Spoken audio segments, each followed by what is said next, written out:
Hello everybody, thank you for tuning in to another episode from notanalog.com. Today I've got the Galaxy S4 with me, and I must say straight away that it is a very impressive device.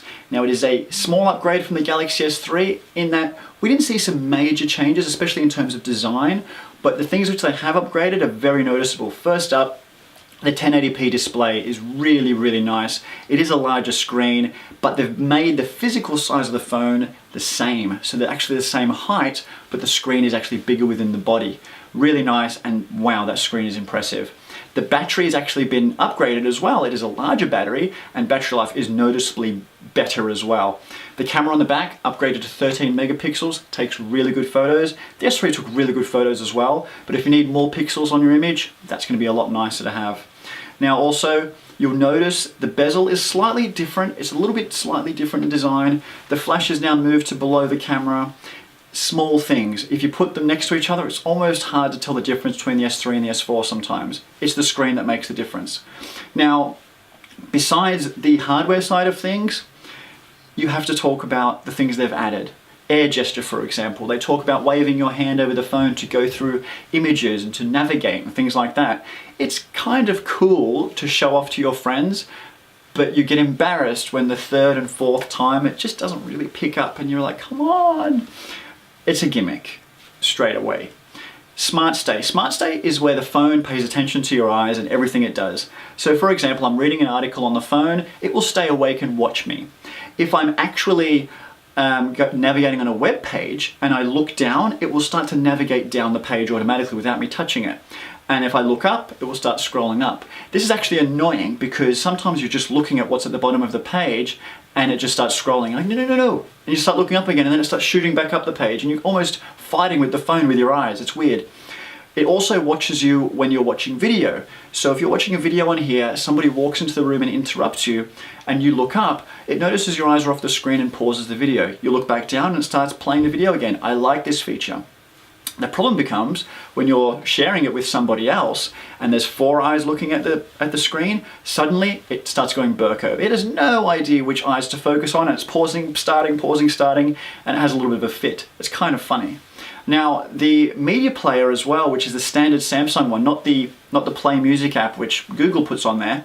It's kind of weird having two music players on the one phone, by the way. So you start playing music through the Samsung one, you'll flip it over because the speaker is on the back, so you want to get the proper sound coming out of the phone, and it pauses the track. So as soon as you flip the thing upside down, it assumes that you're trying to mute or pause the track because things need to be quiet all of a sudden, and it stops it. Which is really annoying because when the speaker's at the back, that's how you're going to enjoy the music. If the speakers were at the front, sure, I'd leave it face up, but come on. So Samsung kind of stopped themselves from working properly in that respect. I have to say you need a case. I might have mentioned it earlier, I don't know. If you're going to buy the S4, invest an extra $20 or something like that in a protective case. If you drop this, you are very likely to break the screen. I've seen so many cases of people breaking them already. Go ahead and Google like smashed S4 screen, and sometimes it's from a very short distance. It's quite sad. So make sure you protect it. It's still a two-handed device to use. You're still going to hold it in one hand and navigate with the other. It's not sort of like your iPhone in terms of dimensions where you can really get around the whole phone with your thumb. Not the case with the S4. There's other features which Samsung have put on here like S Health, S Translator, S Memo, Story Album. A lot of them are just apps which you can already find in the Play Store, but Samsung's kind of rehashed them and made it their own. They're nice to have, but they didn't need to be there from the get-go. If I needed a translating app, I could have downloaded one. So not a reason to buy an S4 is for those apps, that's for sure. The camera, while it's brilliant, it has so many options, so many modes, and so many things you can do in it. It's got things like animated photo, which is when you take a picture of something and you want to animate a particular area, so a car driving by, just have that part move in the image. Why would you ever do that? And if you want to do that, just take video footage, it's much simpler. And the same thing is shoot and sound, or whatever it's called, sound and shot. So you take a photo and then it will record the audio in the background. So next time you look at it, you see a picture of a man who's playing a guitar. You can't see him actually playing it, but you can hear it. Again, use the video function. It's just as good. It takes 1080p video, just do that. So that's kind of confusing and you're kind of wondering why. And you just leave it in auto most of the time and it just does the job for you.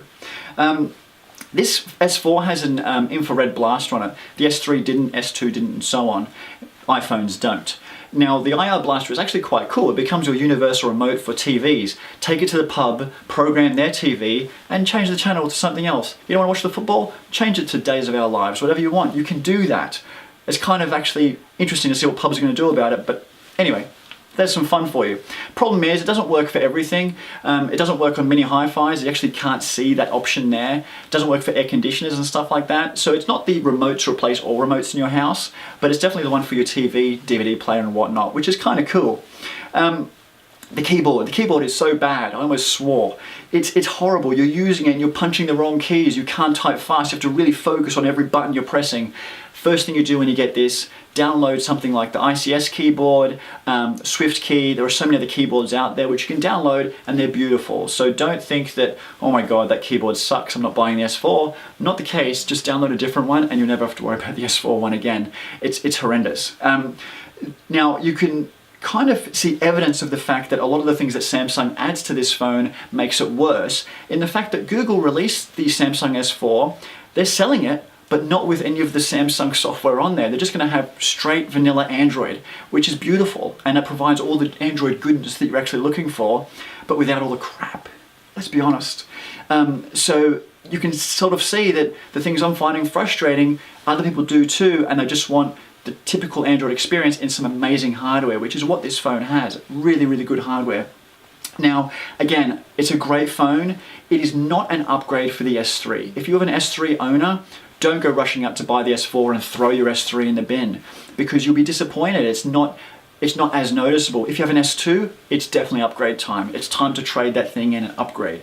If you've got other phones, again, time to upgrade too, but if it's 12 months old, hold out for the full 24-month contract if that's what you're on, and get the S5 or whatever else the next phone will be. It is a good phone, but it's not really, to me, it's not worth the upgrade from the S3, unless you have to. That's the Galaxy S4, check it out.